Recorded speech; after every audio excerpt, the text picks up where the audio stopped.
So please switch off your phone before we start our that session in-house trading. So as we know that our school is conducting that program, so under the guidance of CBSE in-house trading, and as you have all taken our time to be here for the purpose of listening a spokesperson, and he's our resource person, and he is very well-known person. And as we know that we are all teachers, so it is very related to know that about constructivism. So based on that, we construct a young mind. So on that topic, so here is a speaker, dynamic, energetic and versatile speaker. So I would like to welcome him, Mr. Amit Akhtar.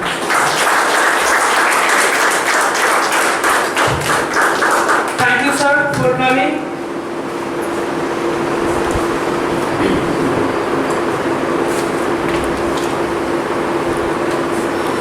Thank you, Tapan Varman, sir.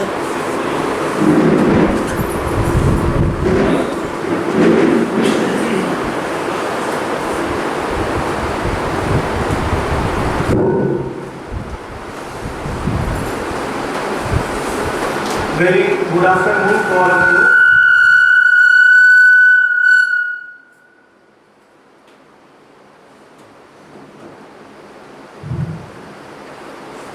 Very good afternoon to all of you.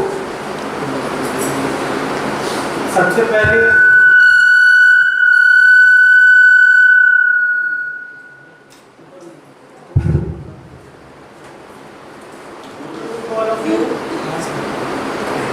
मैं जो topic है constructivism, उसको शुरू करने से पहले सबसे पहले मैं शुक्रिया अदा करना चाहूँगा कपिल वर्मन सर का, जिन्होंने मुझे कॉल किया, बुलाया, ताकि मैं अपना व्यूज इस टॉपिक पे रख सकूँ।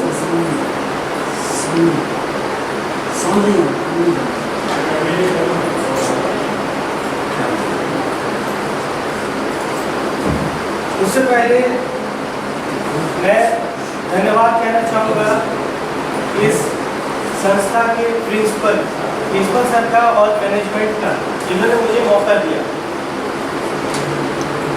सबसे पहली बात ये है कि जो ये इन-हाउस ट्रेनिंग CBSE की कंडक्ट कराई जा रही है, इसका पर्पस क्या है, इसके पीछे क्या मकसद है।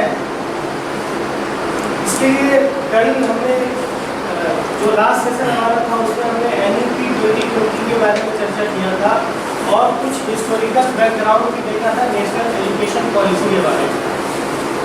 तो अगर प्रीवियस पॉलिसीज आप देखें या जो करंट पॉलिसी जो अपकमिंग ईयर्स में इम्प्लीमेंट होने वाले हैं, उसको देखें, उसमें इन सर्विस टीचर्स का जो ट्रेनिंग कहना भी सही नहीं होगा, education of in service teachers हम कह रहे हैं उसको, बिकॉज पहले वाला जो पॉलिसीज हुआ करता था, पहले का जो एजुकेशन पॉलिसी था, उसमें टीचर्स ट्रेनिंग वर्ड का यूज़ किया जाता था। जैसे हमने देखा कि पहले एजुकेशन मिनिस्ट्री था,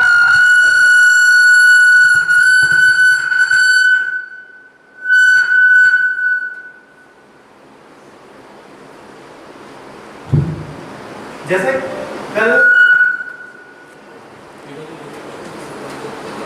कल हम लोगों ने देखा कि MHRD वो पहले एजुकेशन मिनिस्ट्री था, फिर बदल के एजुकेशन मिनिस्ट्री रखा गया। उसी तरीके से टीचर एजुकेशन, अब जो वर्ड यूज होता है टीचर ट्रेनिंग के बदले टीचर एजुकेशन होता है।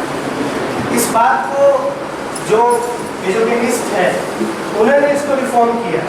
अगर ट्रेनिंग की बात की जाए तो ट्रेनिंग वर्ड्स इस टीचर प्रोफेशन के लिए, बेसिकली टीचर के लिए ट्रेनिंग वर्ड्स सूट नहीं करता है,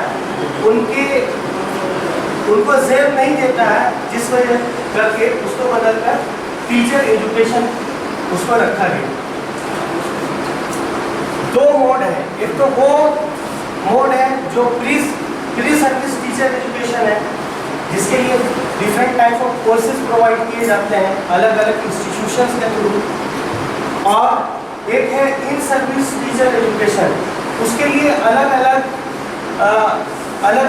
प्लेटफॉर्म है, जिसमें एक प्लेटफॉर्म आज है जिसमें हम और आप जमा हुए हैं, इसको हम सेमिनार भी कह सकते हैं। और भी अलग अलग तरीके के प्लेटफॉर्म होते हैं जिसमें आप वर्कशॉप कह सकते हैं, जो PRP के नाम से जाना जाता है, CBSE इसको कंडक्ट करा रही है।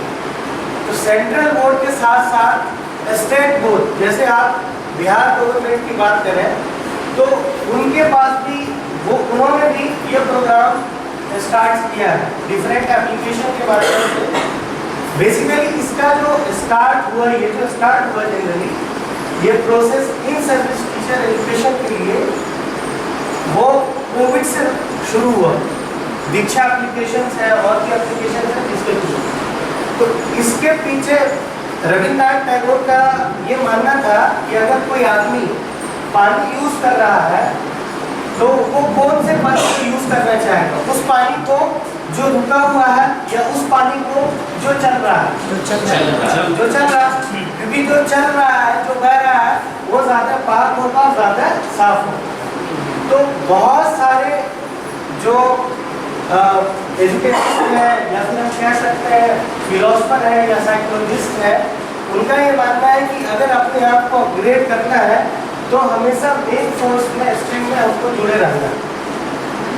अब ये जो प्रोसेस है, जब से हम लोग ये इसमें इन्वॉल्व हुए हैं, तो मेरा ये एक्सपीरियंस है कि कहीं ना कहीं हमारा जो नॉलेज है वो इनहेंस हो रहा है और बहुत सारी चीज़ों से हम लोग क्या अवेयर हो रहे हैं। बहुत सारी चीज़ें हैं जो आदमी पढ़ने के ज़माने में नहीं पढ़ता, पढ़ाने के ज़माने में पढ़ता है। और असल में एक जानने वाले हैं जो बिहार बोर्ड में ब्रिलियंट का जो गाइड पब्लिश करता है, तो उनसे हमारी मुलाकात हुई एक बार और उन्होंने मुझसे पूछा कि आप किस प्रोफेशन में हैं। हमने कहा कि एजुकेशन प्रोफेशन में है। तो उन्होंने एक बात कही और वो बहुत अच्छा लगा। उन्होंने कहा कि इंसान पढ़ने के ज़माने में नहीं पढ़ता है, पढ़ाने के ज़माने में असल में पढ़ता है। तो ये पॉजिटिव एस्पेक्ट्स हैं, इससे हमको क्या फ़ायदा लेना चाहिए। आज का जो हमारा टॉपिक है कंस्ट्रक्टिविज्म, रचनावाद, ये साइकोलॉजिकल टॉपिक है। जब आप प्री सर्विस एजुकेशन की बात करते हैं तो जब आप करिकुलम देखेंगे तो उसमें साइकोलॉजी को एक बड़ा स्पेस दिया गया है। और अगर साइकोलॉजी का हम हिस्टोरिकल बैकग्राउंड देखें तो अगर बिगनिंग की बात करें तो साइकोलॉजी एक इंडिविजुअल सब्जेक्ट नहीं था। साइकोलॉजी को एज ए इंडिविजुअल सब्जेक्ट या उसका सेपरेशन नहीं हुआ था। पहले फिलॉसफी के साथ ही इसको पढ़ाया जाता। थोड़ा थोड़ा सा लिटिल हम इंट्रोड्यूस करना चाहेंगे फिलॉसफी और साइकोलॉजी को, ताकि हम इस सब्जेक्ट जो हमारा कंस्ट्रक्टिविज्म है इसके सही रूप तक पहुंच सकें। क्योंकि बेस अगर हमारा क्लियर होगा, यहाँ तो सब लोग इंटेलेक्चुअल है, लेकिन एक बार फिर उसको अगर हम याद दहानी कर लें तो आज का जो हमारा टॉपिक है इसको समझने में और आसानी हो जाएगी। फिलॉसफी जनरली अगर हम कहें तो फिलॉसफी किसको कहा जाए? What is philosophy and who is philosopher? हम पॉइंट ऑफ व्यू जानना चाहेंगे आप लोगों का कि क्या है फिलॉसफी और कौन है फिलॉसफर।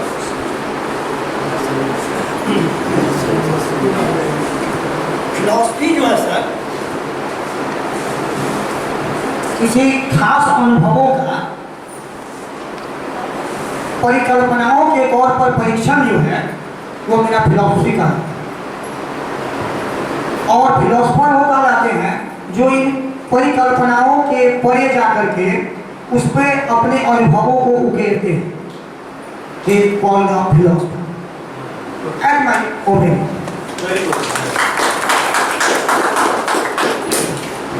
बेसिकली अपने आप में हर पर्सन, चाहे वो बच्चा हो, चाहे वो एडल्ट हो, चाहे वो ज़्यादा बदला हो, सब अपने आप में फिलॉसफर है।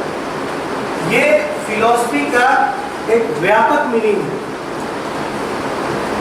बेसिकली अगर हम बात करें सीखने का, अगर कंस्ट्रक्टिविज्म है अबाउट हाउ पीपुल लर्न, सीखने की बात करें तो एक बच्चा जो पैदा लेता है तो उसके अंदर क्यूरियोसिटी रहती है, जिज्ञासा रहता है कि वो किसी न किसी चीज को जाने, और किसी चीज को जानना एक बात है और किसी चीज के सत्यता को जानना वो एक बात है। तो किसी चीज का के पीछे क्या सत्य है उसको जानना फिलॉसफी है।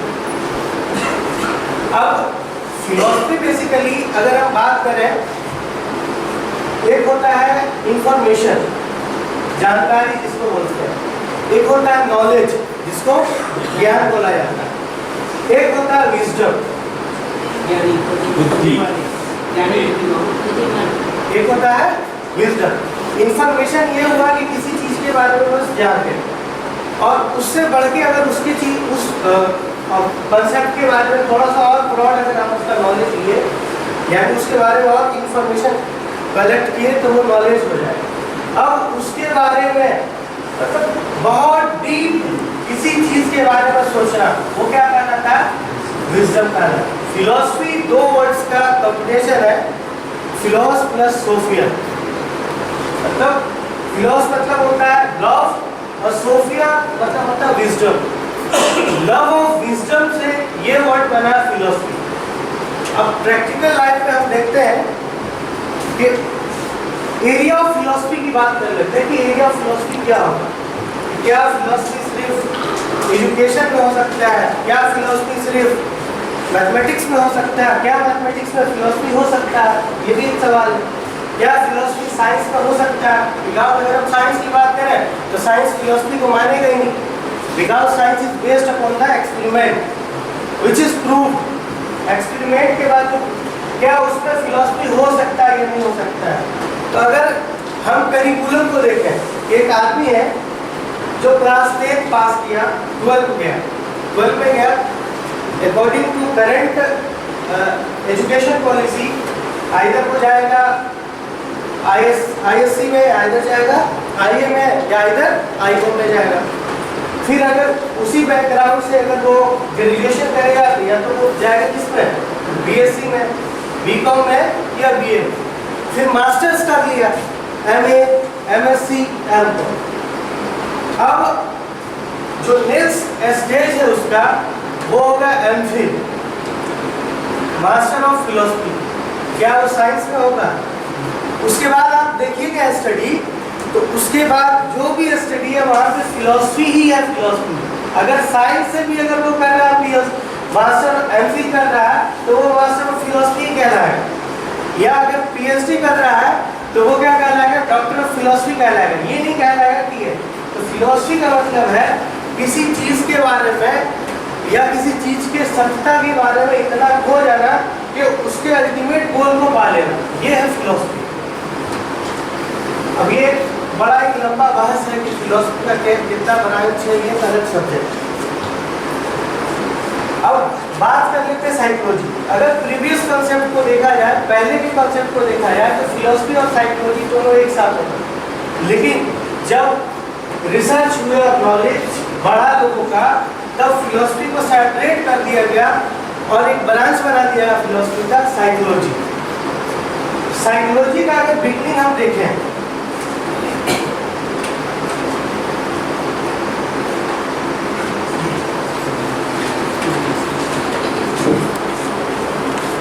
साइकोलॉजी का अगर हम बिगनिंग देखें तो पहले ये कहा जाता था, लोगों का ये मानना था कि साइकोलॉजी जो है वो आत्मा का विज्ञान है, नॉलेज ऑफ स्पिरिट। बाद में फिर और उस पर रिसर्च हुए तो बाद में ये बताया गया कि साइकोलॉजी जो है वो मन का विज्ञान है, मनोवैज्ञानिक उसको बोलते हैं। जो पर्सन साइकोलॉजी के फील्ड में रिसर्च करते हैं या उसके जो माहिर होते हैं उसको मनोवैज्ञानिक बोला जाता है। और करंट सिचुएशन जो है नॉलेज का, after doing lot of research, इस नतीजे पर पहुंचा गया है कि ये साइकोलॉजी जो है वो न तो आत्मा का विज्ञान है न तो मन का विज्ञान है। साइकोलॉजी क्या है?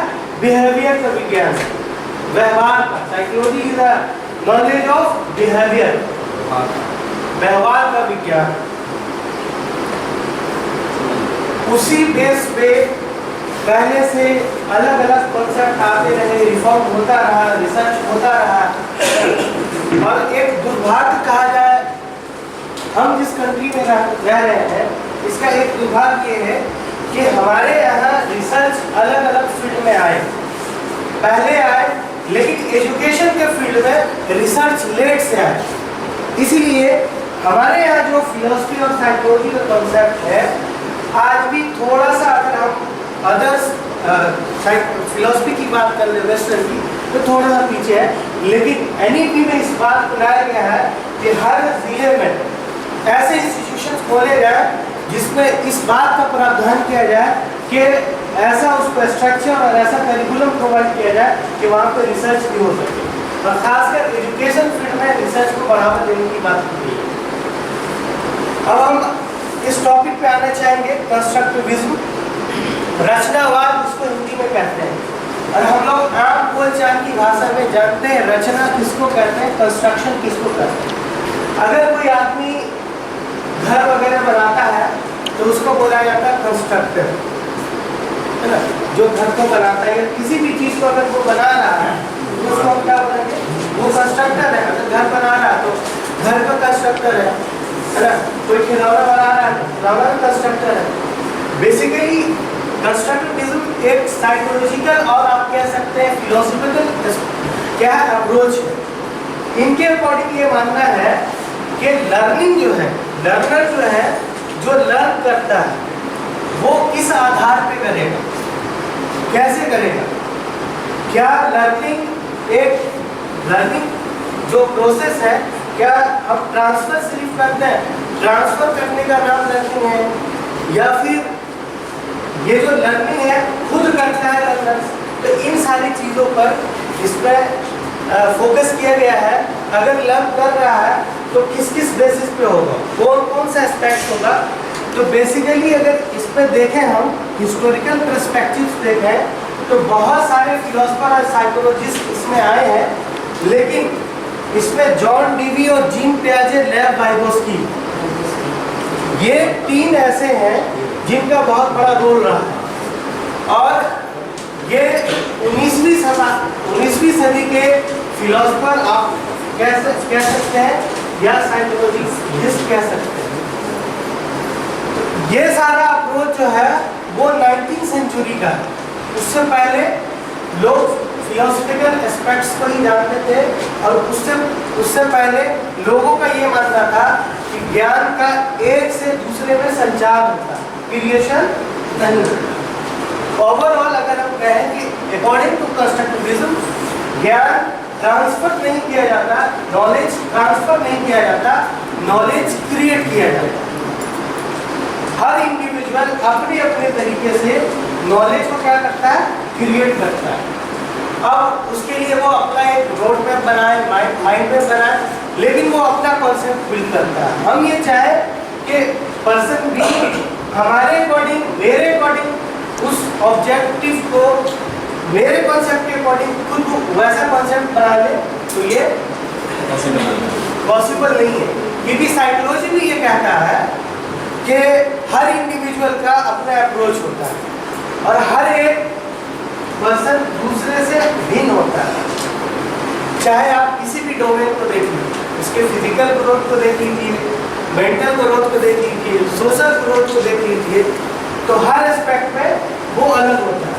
उसी बेसिस पे ये तीन ऐसे फिलोसफर या साइकोलॉजिस्ट गुजरे हैं जिन्होंने अपना पॉइंट ऑफ व्यू रखा है कि लोग कैसे सीखते हैं, about how people learn.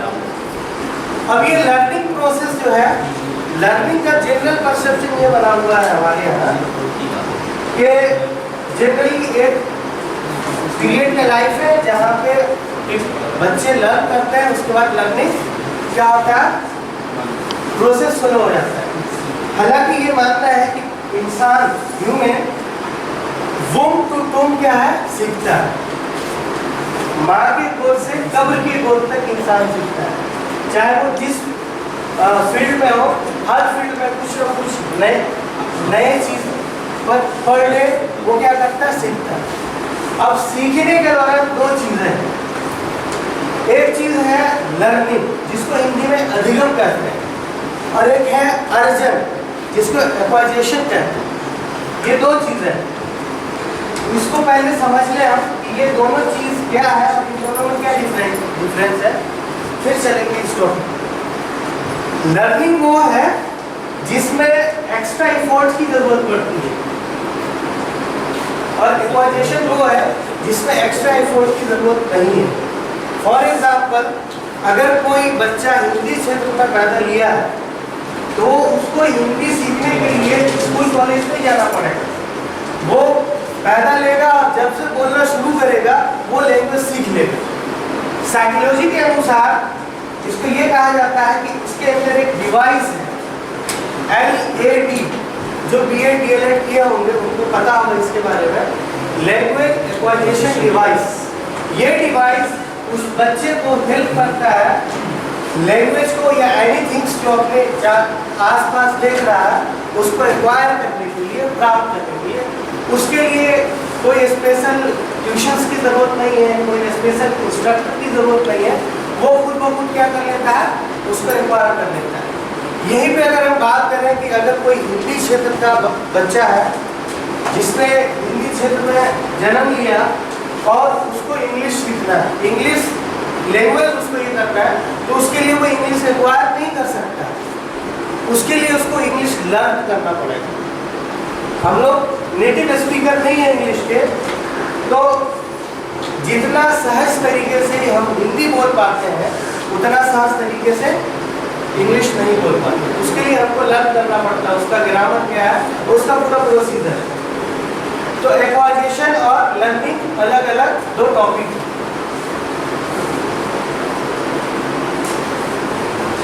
Constructivism के अनुसार बच्चा किसी भी चीज को अगर सीख रहा है तो वो सबसे पहले इंफॉर्मेशन रिसीव करेगा। इंफॉर्मेशन क्या करेगा, रिसीव करेगा, फिर रिशेप करेगा। रिशेप करने के बाद फिर वो अपने माइंड में अपने अंदर एक फ्रेम बना लेगा कि ये चीज ऐसा ही होता है। फॉर एग्जाम्पल, एक बच्चा है जिसने पहली बार कुत्ते को देखा, ठीक है, और उसने ये अपने माइंड के अंदर ये कॉन्सेप्ट बिल्ड किया कि कुत्ता है जिसको कान है, 2-4 पैर है, और वो चलता भी है और भौंकता भी है। वो समझ गया कि अरे ये कुत्ता, काला कुत्ता था। कैसा था? काला। अब जब थोड़ा बड़ा हुआ या फिर किसी और दूसरी जगह गया तो देखा कि एक जानवर है उसके सामने, उसके पास भी क्या है, 2 कान है, 4 पैर है, और सेम उसका फिजिकल स्ट्रक्चर है, लेकिन उसका कलर काला नहीं है, उसका कलर भूरा है। अभी वो क्या कर रहा, पहले उसके अंदर जो कंसेप्ट भी था कि ये कुत्ता ऐसा है जो काला हो सकता है, वो देखिएगा भूरा। अब क्या करेगा वो, फिर जो उसका प्रीवियस नॉलेज है उससे वो उससे ऐड करेगा कि ये इतनी चीजें मिल रही है, सारी चीजें मिल रही है, जिसको एसिमुलेशन बोलते हैं। इतनी सारी चीजें मिल रही है, एक चीज नहीं मिल रहा गलत। जब वो भौंकेगा तो कहेगा हाँ ये कुत्ता है, और एक दूसरा नॉलेज उसके अंदर बिल्ड हो जाएगा, ये कुत्ता का कलर अलग भी हो सकता है, कुत्ता काला भी हो सकता है और भूरा भी हो सकता है। तो ये बेसिकली ये जो है प्रोसेस, यहाँ पे examination, assimilation, equilibrium, accumulation and schema, ये जो माइंड में बनाया उसको साइकोलॉजी की भाषा में स्कीमा बोलते हैं। स्कीमा, बच्चा बोलेगा अगर क्लास में आप ये वर्ड यूज कीजिएगा तो क्या आएगा, स्कीमा। हम लोग नोट करेंगे इधर उधर, अरे तुम्हारी माँ उसकी माँ, ये बच्चा का नेचर है। अब अकॉर्डिंग टू कंस्ट्रक्टिविज्म हमारा रोल क्या होना चाहिए इस टॉपिक पे, अगर हम स्कीमा बोले, फॉर एग्जांपल वो अलग यहाँ माइंड फ्रेमवर्क के बारे में फ्रेम बनाया, उसको स्कीमा बोलते हैं साइकोलॉजी और disease biological aspect. Psychological aspects की बात कर रहे हैं। तो वहाँ पे हमारा रोल क्या होना चाहिए, उसका जो कल्चरल है या फिर उसका जो है मोरल डेवलप होना करना चाहिए, किस तरीके से डांट के रेप तो क्या है कर रहा है। वहाँ पे अगर हम उसको अच्छे तरीके से बताएंगे, देखो तुम्हारी माँ, हमारी माँ या इसकी माँ, सबकी माँ तो साझी होती है, माँ तो साझी होती है। तो वहाँ पे क्या होगा कि एज ए टीचर जो डिमांड है कंस्ट्रक्टिविज्म का वो पूरा हो जाएगा। कंस्ट्रक्टिविज्म ये कहता है कि टीचर यहाँ पे क्या है, फैसिलिटेटर, उसका मददगार है, इंस्ट्रक्टर नहीं है कि तुम ये कर लो तुम ये कर लो, सपोर्टर। हाँ, सपोर्टर है कि वो जो बाहर से लेके आया है उसमें हम क्या वो जो स्कीमा बना करके लाया है उसका हम कैसे उसको दुरुस्त करें, क्या हम उसको रिशेप करें। तो जॉन डीवी 19वीं सदी यानी 18वीं सदी में इनका पैदाइश हुआ, लास्ट में 19वीं सदी के बड़े फिलोसफर गुजरे हैं और ये प्रयोजनवादी थे। इनका ये मानना था कि जो नेचर है, नेचर में जितनी चीज़ें हैं उस पर जो हम प्रैक्टिकली करते हैं वही सत्य है, वही क्या है, सत्य है। और इनके अकॉर्डिंग ये मानना था कि बच्चा किसी भी चीज़ को या लर्नर किसी भी चीज़ को अगर सीखता है तो वो एक्सपेरिमेंट करके सीखता है, लर्निंग बाय डूइंग, इनका ये कॉन्सेप्ट है। इन तीनों में माइनर डिफरेंस है, इसको आप ग्रिप करने की कोशिश करेंगे कि जॉन डीवी के अनुसार ये जो वर्ड है, जॉन डीवी के अनुसार लर्नर किसी चीज़ को अगर लर्न कर रहा है तो वो लर्निंग बाय डूइंग प्रोसेस होगा, करके सीखना। क्या है, करके सीखने पर उन्होंने बल दिया है। और बेसिकली ये साइंटिफिक अप्रोच है क्योंकि साइंस भी इसी चीज़ में बिलीव करता है।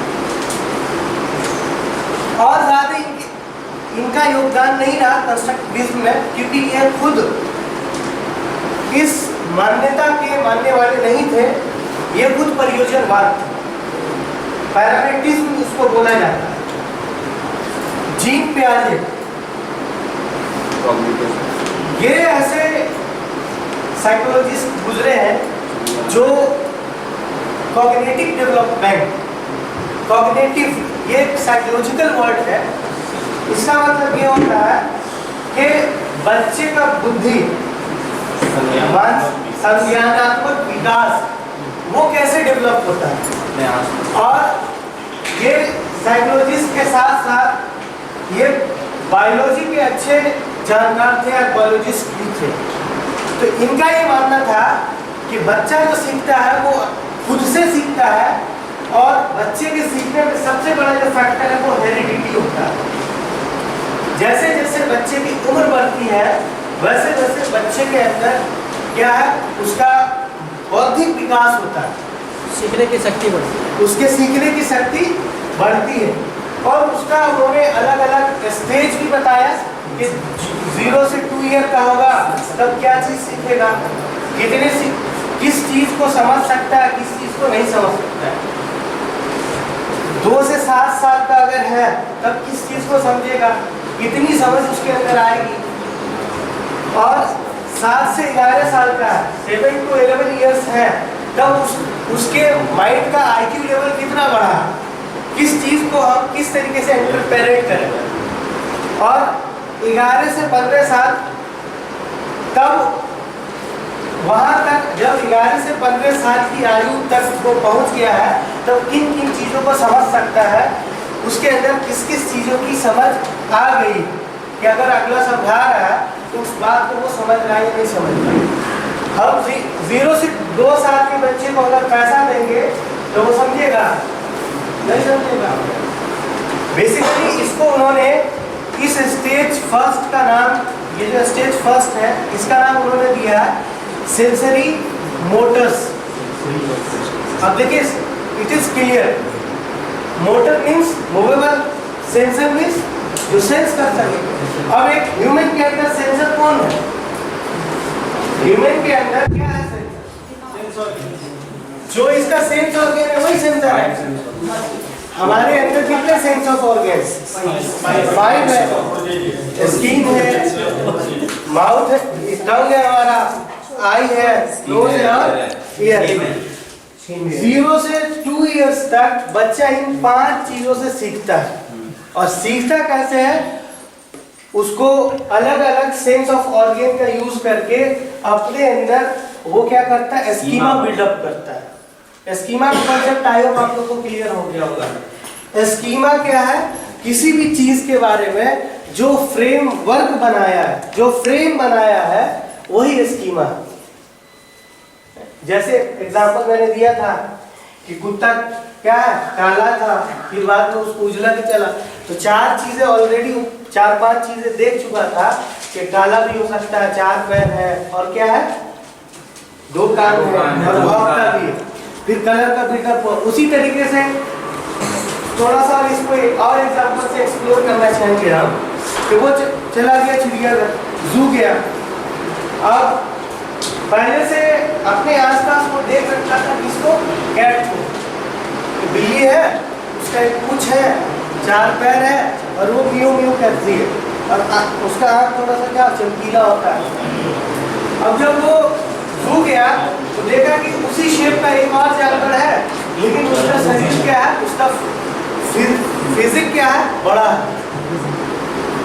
वो पहली बार अगर उसको देखेगा उस जानवर को तो क्या कहेगा? बिल्ली बड़ा भी हो सकता है, बोलेगा कहेगा बिल्ली ही है। अब बड़ा भी हो सकता है। वहाँ पे किसकी जरूरत पड़ेगी? फैसिलिटेटर की जरूरत पड़ेगी। वो बोलेगा नहीं ये बिल्ली नहीं है, ये क्या है? टाइगर है, चीता है। तो आई होप स्कीमा समझ में। तो सेंसरी मोटर फर्स्ट स्टेज जो है वो क्या है? सेंसरी मोटर स्टेज है। इसमें बच्चा क्या है? अपने सेंस ऑर्गन के थ्रू क्या करता है? चीजों को सेंस करके सीखता है और इतना ज्यादा सीख लेता है। फॉर एग्जाम्पल मोबाइल 0 से 2 साल का हुआ, उसको मोबाइल दे दीजिए, वो जान गया कि मोबाइल इसमें गाना भी बजता है, स्क्रीन भी प्ले होता है। और उसको आप कहीं पर रख दीजिए तो उसको ढूंढ लेगा। इतनी एबिलिटी उसके अंदर बिल्ड हो चुकी है। 0 से 2 साल तक इतना एबिलिटी क्या हुआ? बिल्ड हो गया। अब सेकेंड स्टेज है अकॉर्डिंग टू पियाजे। इसमें अलग अलग साइकोलॉजिस्टिक का अलग अलग अप्रोच है, हम वहाँ नहीं पहुँचेंगे, हम इनके बारे में बात करेंगे। क्योंकि साइकोलॉजी और फिलॉसफी ऐसा है जहाँ पे बहुत विरोधाभास है, हर का अपना अपना आइडियोलॉजी है। हम इनकी आइडियोलॉजी की बात कर रहे हैं। ऑपरेशनल स्टेज, ये इसका जो एज है वो 2 से 7 साल का है। इसमें क्या क्या बच्चा सीख सकता है? जनरली हम लोग अवेयर हैं, बच्चों के साथ रहते भी हैं, हमारे घर में आपके घर में बच्चे हैं, तो हम जो ऑब्जर्व किए हैं, आप जो ऑब्जर्व किए हैं, ओपिनियन जानना चाहेंगे आप लोगों का कि 2 से 7 साल का जब बच्चा होता है तो क्या क्या चीज़ें वो सीख लेता है? बोलना सीखता है, चलना सीखता है, इशारा करना, चीजों को समझना सीखता है, शेप का चीज़ों को पकड़ना, चीज़ों को ग्रिप करना, मनी को पहचानना। क्या वो यहाँ पे है ईगोसेंट्रिक? सबसे ज्यादा उसको गुस्सा, अगर उसकी बातें फुलफिल ना हो तो उसको गुस्सा बहुत ज्यादा। वही वर्ड है यहाँ पे ईगोसेंट्रिक। वो ये उस स्टेज में ये कहता है कि हम ही सुल्तान मिर्जा है, हम जो कहे वही सत्य है, हम जो कहे यही सत्य है। वो कहेगा कि हमको ये वाला आइसक्रीम खाना है, पापा जी कहेंगे ये खाओ, ये उससे अच्छा है, तो लगे नहीं यही खाएंगे। तो उसके अंदर इगोसेंट्रिक बिहेवियर डेवलप हो जाता है। कब इसमें शेप के बारे में पता हो जाता है, साइज के बारे में पूरा कॉन्सेप्ट नहीं होता। अगर 2 से 7 साल के बच्चे को कहिए और बोलिए कि ये ग्लास है और ये क्या है? कप है, प्याला है, दोनों में सेम क्वांटिटी में कोई भी थिंग्स आ सकता है, वो इसको एनालाइज नहीं करता है। उसके अंदर अभी तक किसका कॉन्सेप्ट नहीं हुआ है? इरिवर्सिबिलिटी। क्या है ये इरिवर्सिबिलिटी? मान लीजिए 2 into 4 लिखिए तो क्या हो जाएगा? 8। अब उसको ले बाबू तुम करो तो 4 into 2 क्या होगा? बोलेगा पता नहीं। तो इतना कॉन्सेप्ट उसको 2 से 7 साल तक डेवलप नहीं हो पाता है। अब मनी कॉन्सेप्ट, पैसे का कॉन्सेप्ट 2 से 7 साल के बच्चे के बीच क्या रहता है अकॉर्डिंग टू पियाजे, वो क्या जनरल लाइफ की बात है ये। उसको अगर सिक्का दीजिए और 100 का नोट दीजिए, किसको लेगा? सिक्का लेगा। क्यों लेगा? सवाल, क्योंकि उसको उस साल तक सिक्के से ही अवेयर कराया गया, सिक्के से ही उसको टॉपिक दूसरी चीज है कि सिक्का अट्रैक्टिव होता है बहुत ज्यादा, और सिक्का का साउंड प्रोड्यूस करता है, अगर गिरेगा तो उसको वो मतलब उससे ये भी एक अप्रोच है। और ज़्यादातर उसका यूटिलाइज जो है सिक्के से ही, क्योंकि 100 का नोट या 50 का नोट जो है उसके पेरेंट्स थोड़ी दे देंगे जाओ सामान ले लो। अगर मान लीजिए कोई बच्चा जा रहा है तो उसको सिक्का ही जनरली दिया जाता है, तो उसको पता है कि यहाँ से हमारी जो नीड है वो फुलफिल हो सकती है, इसलिए वो उसको क्या करेगा? प्रिफेयर करेगा। इसको क्या करेगा? उसका कॉन्सेप्ट उसके अंदर ज़्यादा स्ट्रॉन्ग है। तो ऑपरेशनल स्टेज जो है इसके अंदर ये सारी चीज़ें डेवलप, लैंग्वेज जो भाषा है वो जनरली उसके अंदर आ जाता है और बहुत ज़्यादा क्यूरियोसिटी आता है। बच्चा जॉन टीवी, जीन पियाजे, ये जीन पियाजे खुद कहते हैं कि बच्चा एक नंगा वैज्ञानिक है। बच्चा क्या है? अब वैज्ञानिक कैसे है नंगा वैज्ञानिक? तो उसके अंदर जानने की जिज्ञासा है, हर चीज के बारे में पूछेगा कि ये क्या है। अगर कोई नई चीज देखेगा तो कहेगा ये क्या है। भांजा है मेरा, एक बार उसको बड़ा भांजा था, उसका साइकिल खराब था, तो उसको ले करके गए हम साइकिल वाले के पास। उसके साथ एक छोटा भांजा जो 3 साल का, वो भी गया जानने के साथ। फर्स्ट स्टेप में हमसे ये सवाल करता है, वो देखा पंप, और फर्स्ट स्टेप में ये सवाल करता है मामा जी ये क्या है। हम पढ़ चुके थे पीरियड में, हमको समझ में आया कि हाँ ये पियाजे साहब का मतलब कि जैसे ही नया चीज देखा बोला ये क्या है, वैज्ञानिक, नन्ना वैज्ञानिक, उसको बताया कि पंप है। फिर सवाल किया क्या करते हैं इससे, तो फिर वो हवा फील किया, तो उसको फिलअप हो गया स्कीमा कि ये पंप है, इससे हवा फिलअप क्या किया जाता है, फील किया जाता है। तो बच्चे के अंदर ये जिज्ञासा होती है इस तरीके से।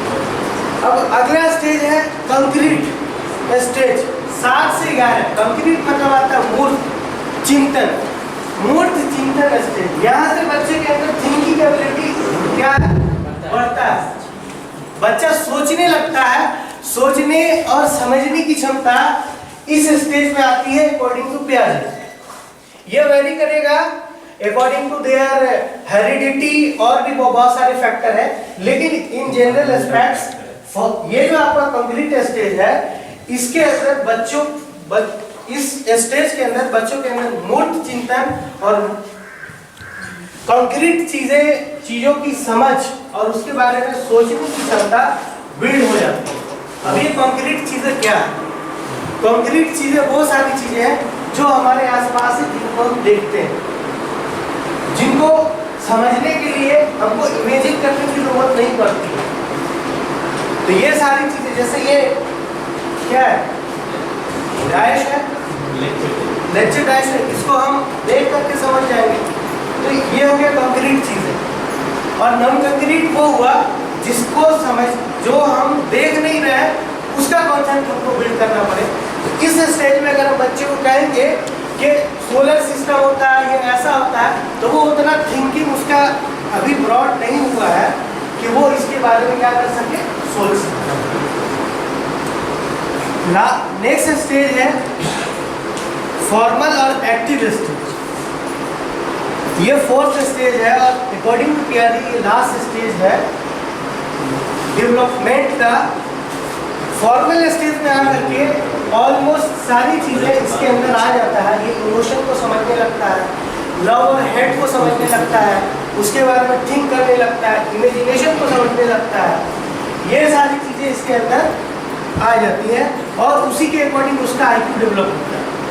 इसीलिए इससे पहले अगर हम इस स्टेज से पहले साइंस के उस कॉन्सेप्ट को बताना चाहें या फिर लर्निंग प्रोसेस के उन कॉन्सेप्ट को बताना चाहें जो उसके लाइफ में अभी तक नहीं गुजरा, उसने अपने किसी भी सेंस ऑर्गन से उसको सेंस नहीं किया है, तो उसके लिए बहुत टफ होता है उस चीज़ को समझना। तो पियाजे के अकॉर्डिंग ये जो स्टेज है इसको एक्सप्लेन करने का और इसको एजुकेशन सिस्टम में लाने का सबसे बड़ा पर्पस ये है कि हम बच्चे के साइकोलॉजी को समझें और उसके साइकोलॉजी के अकॉर्डिंग हम किसी भी टॉपिक को डिलीवर करें एज ए फैसिलिटेटर। क्योंकि जब तक हम अगले की साइकोलॉजी को, अगले के नॉलेज को हम नहीं समझेंगे तो हम उसके लेवल का उस टॉपिक के बारे में एक्सप्रेस नहीं कर सकते। अब उसमें स्टेप उन्होंने बताया है, स्टेप ऑफ कॉग्निटिव डेवलपमेंट। सबसे पहले एडेप्टेशन करेगा, अपने आसपास की चीज़ों को एडेप्ट करेगा। जैसे मैंने एग्जांपल अभी दिया बिल्ली के बारे में, कुत्ता के बारे में। फिर एसाइमुलेट करेगा, उसको उससे रिलेट करेगा कि यार ये चीज़ें थी, ये है तो यही होगा। उसका उसमें इक्विलिब्रियम देखेगा कि ये सारी चीज़ें मिल रही है तो यही है। जब इक्विलिब्रियम नहीं होगा तो उसके अंदर बेचैनी आ जाएगी, अरे ये नहीं मिल रहा। फिर उसको ज़रूरत पड़ेगी फैसिलिटेटर की, फिर वहाँ पे उसको ज़रूरत पड़ेगा। फिर उसको जब बताया जाएगा तो फिर उसको वो एकोमोडेट करेगा और फिर नया स्कीमा डेवलप कर लेगा कि अरे वो बिल्ली था, ये चीता है। फिर इसी तरीके का अलग अलग हर एस्पेक्ट्स में हम समझ सकते हैं। तो ये जनरली जो डेवलपमेंट का स्टेज है पियाजे के अकॉर्डिंग वो था। और पियाजे के अकॉर्डिंग और वाइगोस्की, इसमें जो बड़ा डिफरेंस ये है, पियाजे ये चाहते हैं कि डेवलपमेंट पहले आता है, लैंग्वेज बाद में आता है, अकॉर्डिंग टू जी पियाजे।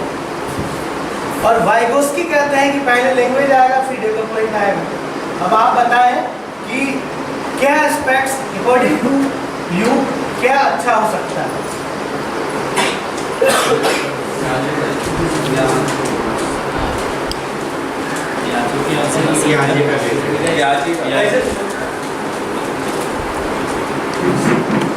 सर, बच्चा जो है अपने आसपास की चीज़ों को देखता है और देख करके सीखता है, संज्ञान लेता है कि कौन सी चीज़ें कैसे वर्क कर रही है।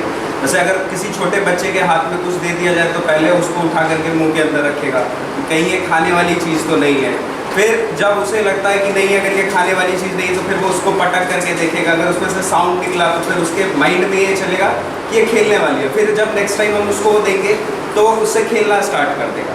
भले ही वो उस टाइम पे बोल नहीं रहा है, लेकिन उसके माइंड में ये जनरेट हो गया कि ये चीज़ जो है, जो पर्टिकुलर चीज़ मेरे हाथ में है उससे मैं खेल सकता हूँ। या फिर जब उसको कोई चीज़ मतलब बिस्किट वगैरह दिया जाएगा छोटे उम्र में, 0 से 2 साल के उम्र में अगर दिया जाएगा तो उसको देखते ही उसके मन में ये स्कीमा है, उसने पहले खा रखा है उस चीज़ों को, तो जैसे हम उसको देंगे तो वो क्या करेगा, खाना स्टार्ट कर देगा। तो यहाँ पे हमने देखा कि लैंग्वेज डेवलप नहीं हुआ, भाषा का ज्ञान भले ही उसको नहीं हो पाया, लेकिन वो संज्ञान लेकर के, वो आसपास की चीज़ों को देख करके, सीख करके वो मतलब एक्ट कर रहा है उसके अकॉर्डिंग।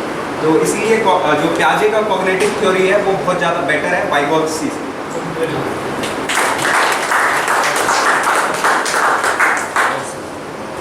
इस एस्पेक्ट में सर ने बताया, बेसिकली अगर फेवर करना चाहेंगे हम तो पियाजे साहब को ही करना चाहेंगे, लेकिन कुछ चीज़ें ऐसी हैं जिसमें बगैर सोशल के वो डेवलपमेंट नहीं हो सकता। सपोज अगर हम कल्चर डेवलप करना चाहें तो बच्चा खुद ब खुद कल्चर को डेवलप नहीं कर सकता।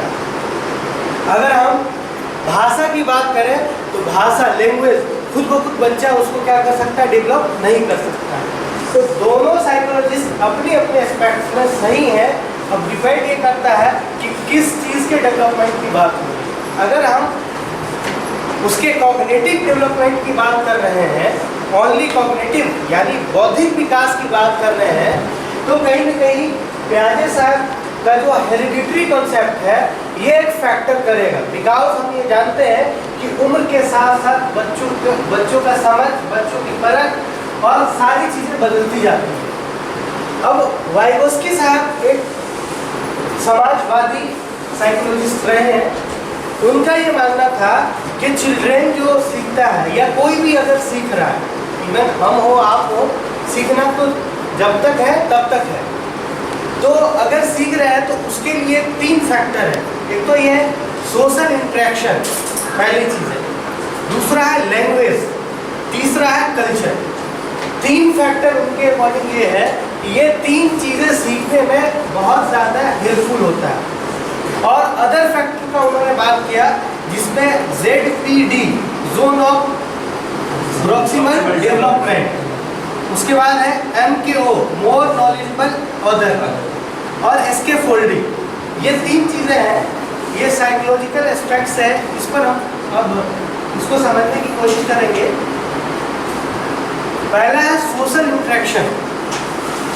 कहीं ना कहीं बच्चा जो अपने अंदर कॉग्निटिव डेवलपमेंट किया है according to their own concept, उसको अगर आपको रिफॉर्म करना है तो उसके लिए कहीं ना कहीं सोशल इंटरेक्शन की ज़रूरत पड़ेगी ही पड़ेगी। उसके अंदर अगर हम ये चाह रहे हैं कि उसका कॉन्सेप्ट, जैसे अभी प्रीवियस एग्जांपल्स में हमने देखा कि जो बिल्ली था उसको जो उसके सामने चीता आया था उसको ही बिल्ली कह रहा था, तो वहाँ पे किसकी ज़रूरत पड़ी? फैसिलिटेटर। तो फैसिलिटेटर उसको कैसे हेल्प करेगा विदाउट लैंग्वेज? यहाँ पे अकॉर्डिंग टू वाइगोस्की यहाँ पर उसको रिफॉर्म करने के लिए लैंग्वेज की ज़रूरत पड़ेगी। सोशल इंटरेक्शन जो है वो बहुत ज़रूरी है लर्निंग में, और सोशल इंटरेक्शन उस वक्त तक सक्सेसफुल नहीं हो सकता जब तक के लैंग्वेज नहीं आए। बगैर भाषा के हम अपनी बात को कैसे पहुंचा सकते हैं? भाषा के अलग अलग फॉर्म हो सकते हैं, लैंग्वेज साइन लैंग्वेज हो सकता है, या फिर और जो हम यूज़ करते हैं जनरली हमारा मातृभाषा हो या फिर इंग्लिश भाषा हो, अलग अलग हो सकते हैं, लेकिन भाषा की तो जरूरत पड़ेगी। उसके बाद अगर हम चाह रहे हैं कि बच्चों के अंदर मोरल डेवलपमेंट हो, उसके अंदर सांस्कृतिक विकास हो, तो उसके लिए कहीं ना कहीं उसको एक कल्चर में रखना पड़ेगा। हम देखते हैं कि जिस कल्चर से बच्चा आता है वो अपने साथ कुछ न कुछ अलग लाता है। एक क्लासरूम में डिफरेंट बैकग्राउंड के बच्चे हैं, उनके पास अलग अलग तरीके की एक्टिविटीज़ है, अलग अलग कल्चर है। तो ये जो कल्चर है ये भी एक बहुत बड़ा फैक्टर है। बच्चा जो बर्न ले रहा है, जो बच्चा जन्म लिया है, उसके पास कोई कल्चर नहीं है, कोई लैंग्वेज नहीं है, लेकिन वो जिस कल्चर में रहेगा उस कल्चर को वो एडॉप्ट कर लेगा। जिस लैंग्वेज, जिस परिवेश में, जिस भाषा में वो रहेगा वो भाषा उसके अंदर एक्वायर हो जाएगा। तो वाइगोस्की के अकॉर्डिंग ये 3 फैक्टर है जो डेवलपमेंट के लिए बहुत ज़रूरी है। अब other factor zone of ZPD, zone of proximal development क्या है इसको समझते हैं। अगर बच्चा खुद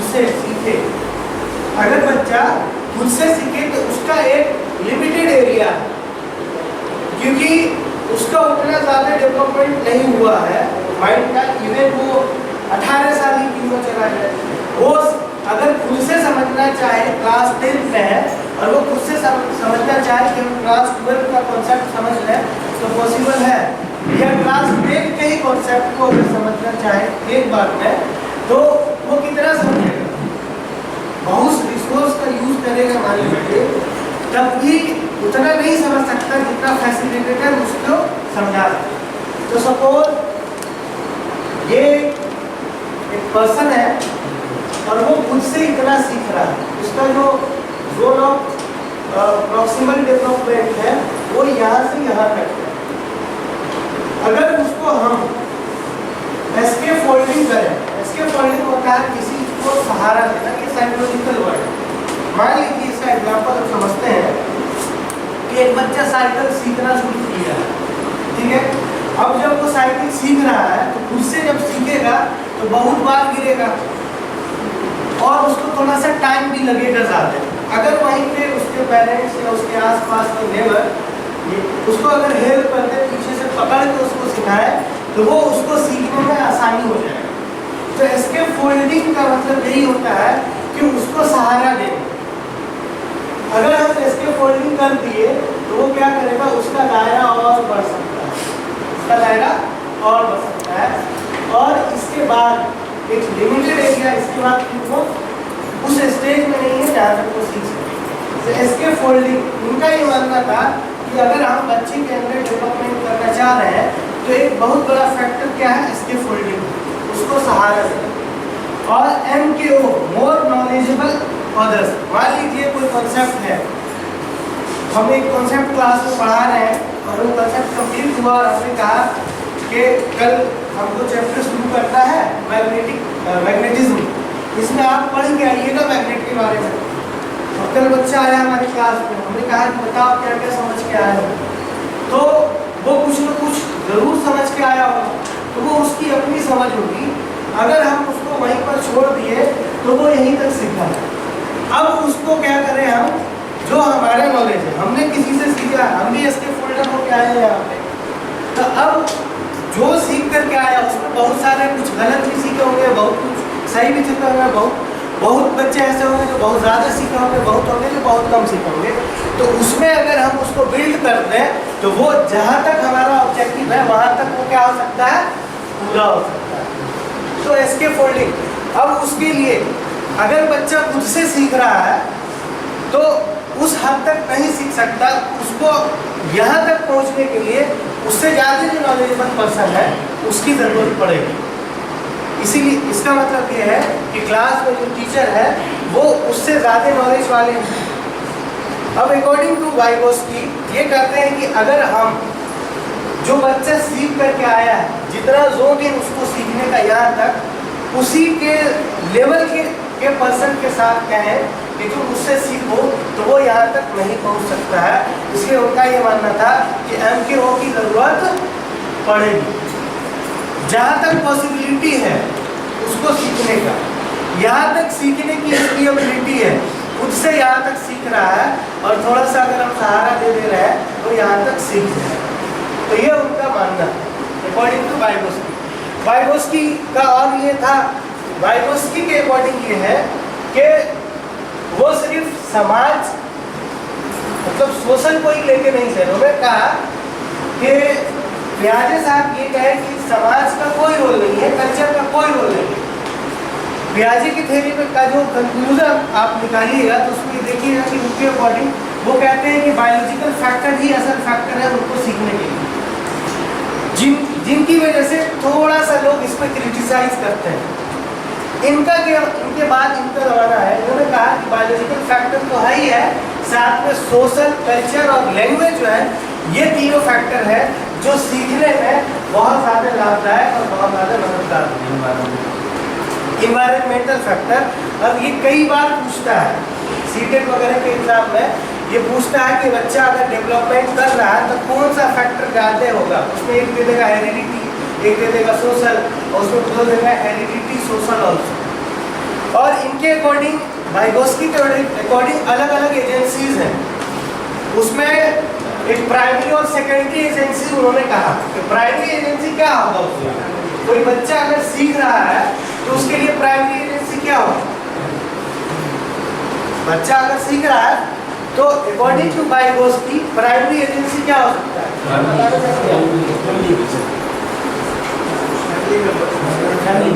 फैमिली और आसपास फ्रेंड्स हो गए, फैमिली, फ्रेंड्स, स्कूल, लाइब्रेरी, ये सब उसका प्राइमरी एजेंसी। मीडिया और सेकेंडरी एजेंसी मीडिया वगैरह होम टू होम सीख कर घर का परिवेश जो होगा वही ना प्राइमरी एजेंसी हो गया। माँ क्या है, बच्चे का ये बोला जाता है कि पहला मदरसा जो है वो क्या है, बच्चे उसकी जो पहली मौलवी है, यानी उसको जो सिखाने वाला है उसके पेरेंट्स हैं, माँ और बाप। उसके बाद फिर टीचर का रोल आता है, फिर अलग एजेंसी की बात कर रहे हैं, इंडिविजुअल की बात। क्लियर है? आई होप वाइगोस्की और जो पियाजे हैं और यहाँ पे जो जॉन डीवी का अप्रोच रहा है, आई होप यहाँ पे हम कॉन्सेप्ट क्लियर हो गया होगा। अब सबसे बड़ी बात है कि यहाँ पे हम एक कंस्ट्रक्टिविस्टिक क्लासरूम जो होगा वो क्या होगा। अब यहाँ पे ये सवाल है, आई होप हमने कॉन्सेप्ट समझा, बहुत मदद किया आप लोगों ने। तो being a facilitator, not a teacher and not a instructor, हम एक क्लासरूम को किस प्रकार से कंस्ट्रक्टिव क्लासरूम बना सकते हैं। ऐसा क्लासरूम बना जहाँ पर बच्चे करके सीख सकते हैं, जो मतलब करके सीख सकते हैं। 2-4 आप एक्टिविटीज बता दीजिए in your subject, how you build your classroom constructively. तो जैसे अगर बच्चे को कोई प्रोग्राम करना सिखा सिखाते हैं। अगर जो हम लैंग्वेज में जाके बोर्ड पर बता देंगे ऐसे करेंगे वैसे करेंगे थोड़ा बढ़ जाएगा, बट उससे वो बेहतर नहीं कर पाएगा। अगर हम उसको एक मॉनिटर दे दें, कंप्यूटर से एक सिस्टम दे दें, पूरा कोडिंग समझा दें, वो घर में बैठ के या वहाँ से बैठ के सामने में रख पड़ के खुद से करें, तो शायद हो सकता है हमने जितना बताया उससे बेहतर भी कर पाए। कंस्ट्रक्टिविज्म यही कहता है कि बच्चा एक्टिव लर्नर होना चाहिए, पैसिव नहीं। अगर बोर्ड पर वहाँ बैठा के बोर्ड पे उसको हम बता दिए तो वो पैसिव लर्नर है, एक्टिव लर्नर नहीं। एनईपी 2020 में यही बात की गई है कि चाइल्ड सेंट्रिक एजुकेशन होना चाहिए। एनईपी 1986 में भी यही कहा गया है कि चाइल्ड सेंट्रिक एजुकेशन होना चाहिए। चाइल्ड सेंट्रिक एजुकेशन का मतलब ही यही है कि बच्चा एक्टिव लर्नर हो, पैसिव नहीं। जब तक हम एक्टिव उसको नहीं करेंगे उसके अंदर डेवलपमेंट नहीं होगा। इसलिए उसके लिए हम क्या कर सकते हैं कि नॉलेज को कंस्ट्रक्ट करा सकते हैं, ट्रांसफर नहीं करें, नॉलेज को कंस्ट्रक्ट कराएं। उसके लिए ज़रूरी ये है कि हम उसे कहें कि ये टॉपिक तुमको करके आना है, पहले खुद का वो स्कीमा लेके आए, फिर हम उसको रिफॉर्म करें, उसके बाद एक्टिव करें उसे। एक्टिव अलग अलग एक्टिविटीज़ के थ्रू किया जा सकता है, अलग अलग प्रोजेक्ट के थ्रू किया जा सकता है। इंक्वायरी बेस्ड कल्चर या जो हमारा क्लासरूम है उसको इंक्वायरी बेस्ड बनाए, कोलैबोरेटिव बना सकते हैं, एक दूसरे से सहायता, अलग अलग ग्रुप्स में बना करके एक प्रोजेक्ट दे दिए लो करो। इस तरीके से हम क्लास को कंस्ट्रक्टिव बना सकते हैं। उसके लिए फॉर एग्जाम्पल इस बार हमने थोड़ा सा एक अप्रोच किया था कि कैसे हम, ये एक टॉपिक था इस बार हालांकि रिलेटेड था, लेकिन इस एक्टिविटी से बच्चे को एक कॉन्सेप्ट समझने में आसानी हुआ कि हम फ्लेमिंग लेफ्ट हैंड रूल जो है, जब किसी करंट कैरिंग कंडक्टर को मैग्नेटिक फील्ड में डालते हैं तो उस पर फोर्स लगता है और वो फोर्स लगेगा तो उसका मूवमेंट होगा। फोर्स कॉज मोशन, ये न्यूटन साहब की थ्योरी है कि फोर्स लगेगा तो ऑब्जेक्ट क्या करेगा, मूव करेगा। जनरली मोटर का वर्किंग कैसे? हाँ जनरली, तो इसमें हमको ये समझाना था कि किसी भी मैग्नेटिक फील्ड में अगर हम कॉइल को रखते हैं, करंट कैरिंग कंडक्टर को रखते हैं तो उस पर फोर्स लगेगा तो उसका डायरेक्शन क्या होगा। पहले हमने उसको कोशिश किया प्रीवियस जो उसको पैसिव लर्नर बना करके सिखाने का, पैसिव लर्नर बना करके सिखाने का, कि उसको एक्सप्लेन किया कि देखो लेफ्ट हैंड थंब ये कहता है कि ये जो आपका थंब है ये फोर्स को बताएगा और ये फोर्थ फिंगर जो है मैग्नेटिक फील्ड को बताएगा और ये मिडिल फिंगर करंट को बताएगा। लेकिन बात पढ़ने नहीं पड़ी। फिर हमने उसको बताया कि ये मॉडल बनाओ, फिर जब उसको इसके बारे में बताया कि देखो ये करंट कैरिंग कंडक्टर है और ये मैग्नेट है हमारा, यहाँ से इस अगर ये नॉर्थ है तो ये साउथ पोल होगा, दो मैग्नेट है, तो इस पर जैसे ही करंट पास करेगा तो इस पर फोर्स लगेगा और ये मूव करेगा। देखिएगा आप यहाँ पे जैसे ही करंट पास किया इस पर फोर्स लगा और ये किधर मूव कर रहा है, इस तरफ से। तो यहाँ से उसको आसानी हुआ कि मैग्नेटिक फील्ड अगर इधर है, करंट इधर आ रहा है तो फोर्स किधर लगेगा, बच्चे यहाँ से आसानी से समझ। और भी बहुत सारे कॉन्सेप्ट थे जो इस चैप्टर में बेसिकली अगर आप जो प्रीवियस कॉन्सेप्ट, प्रीवियस प्रोसेस है लर्निंग का, उसको अगर उस तरीके से सिखाया तो थोड़ा सा मुझे टफ लगा। तो इस बार मैंने अप्रोच किया तो बच्चे को काफ़ी समझ में आया। तो हमें भी ये चाहिए कि जो रोल है टीचर का इसमें एज ए फैसिलिटेटर, वो ज़्यादा से ज़्यादा हर सब्जेक्ट में हम इस अप्रोच को अपनाएं ताकि बच्चा एक एक्टिव लर्नर के साथ साथ कॉन्सेप्ट को भी बिल्ड कर सके। और आज का सेशन ये जो यहाँ पे रोल ऑफ टीचर है उसमें हमको क्या करना है, पहली चीज इनकरेज करना है बच्चे के एनालिसिस का। बच्चे ने जो एनालिसिस किया है किसी कॉन्सेप्ट के बारे में उसको डिस्करेज नहीं करना। अरे तू क्या पढ़ के चला आया, अब देखो तुम्हारा कॉन्सेप्ट तो ठीक है बाबू, लेकिन इसमें ये चीज़ होना चाहिए।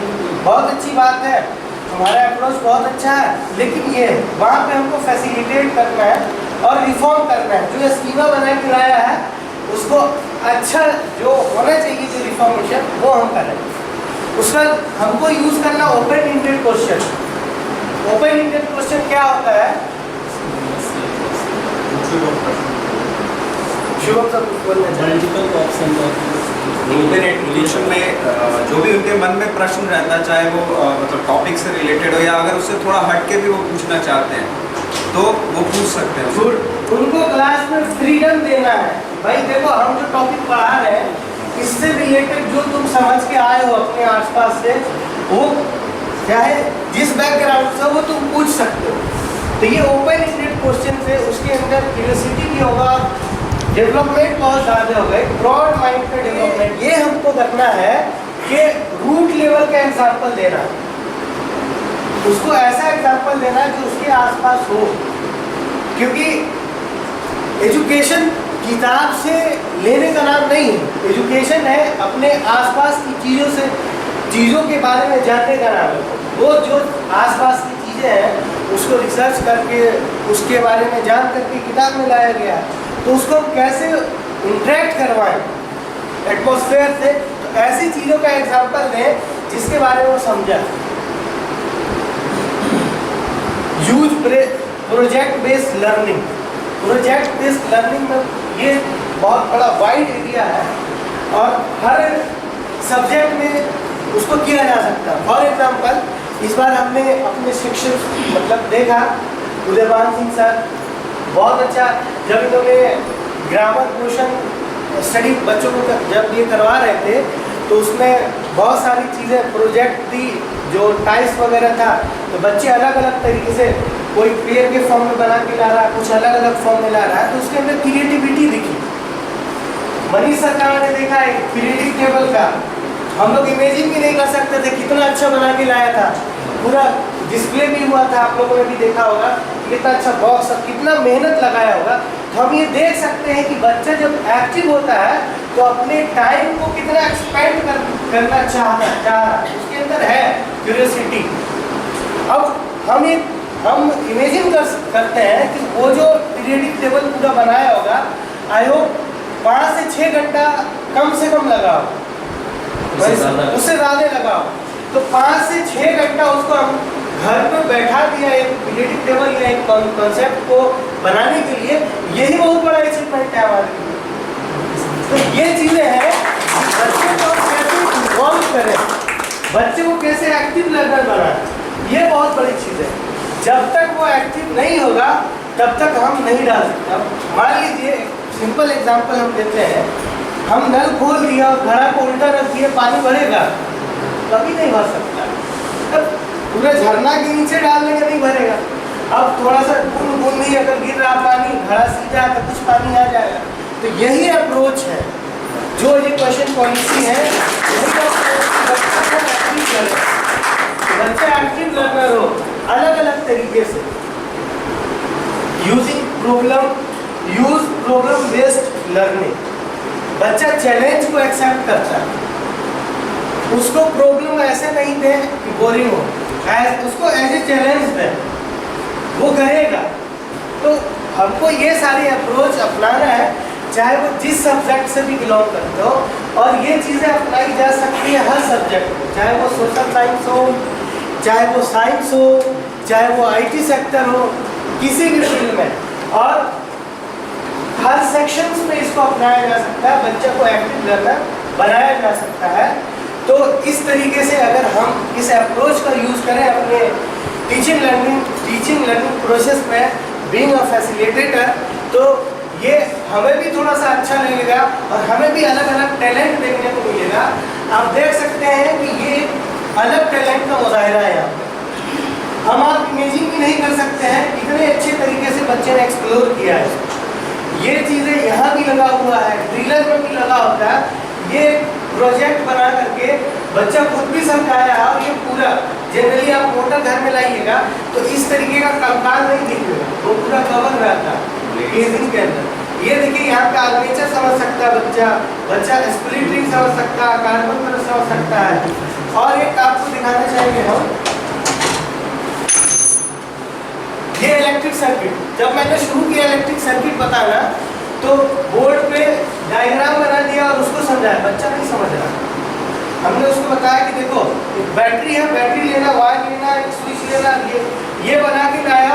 और जिस क्लास में हम पहला दिन उसको बताए थे, उसके बाद ये ले जा करके और पढ़ाए, हमको पढ़ाने में बहुत आसानी हुआ। देखो बाबू, ये देख रहे हो? बोले यस सर। क्या है ये? सर ये बैटरी है, ये बल्ब है, ये स्विच है, ये वायर है।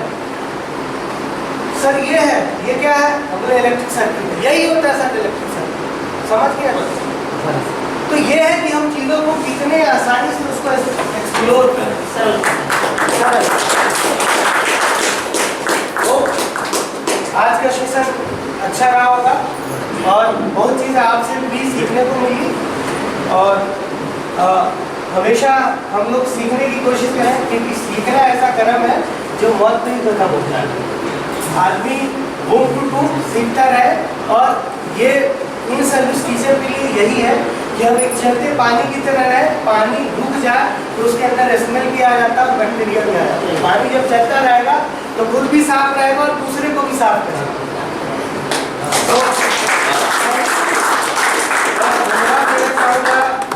यहाँ के मैनेजमेंट को, स्पेशली प्रिंसिपल सर को, जिन्होंने मौका दिया हम अपना व्यूज रख सके इस टॉपिक पे।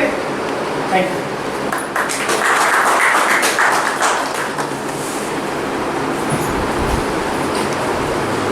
Thank you, Ramesh Akhtar sir, for your depiction, the way you just depicted your words through many stories, and like you have mentioned, we have learned about constructivism. So what is like constructivism? So we gather every single day some kind of information. So how we gather all this information? So in what form we gather all of them? So he depicted, even he took help of like some kind of description about Piaget, John Dewey, Vygotsky, all of these. And in learning, so actually we are all teachers, so we have to handle classroom, even how to handle a classroom in better way. So how to grab young child's mind in better way, how they learn in effective way. So all of this we have to keep in our mind, and we have to just pass information to them, because from the beginning to till today, so we just want to develop human mind, so that we can just make one great, nice, simple society where everyone is equal and fruitful, so everyone can think in being open-minded. So that is our main goal. So to do that, so there are like many philosophers like Vygotsky, Piaget, John Dewey, and there are like many others, and even there are many great thinkers like many think tanks. They also think in that way.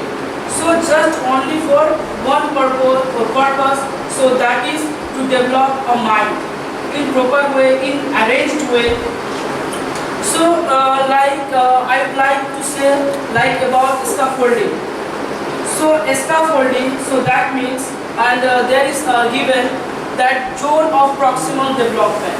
So when one mind can think, so if we just help, just like us, we teachers, so if we help that mind, whatever that child gather that knowledge, if we try to enhance his knowledge, so that way we can use that scaffolding, and so using all of that, so we can enhance our child's mind.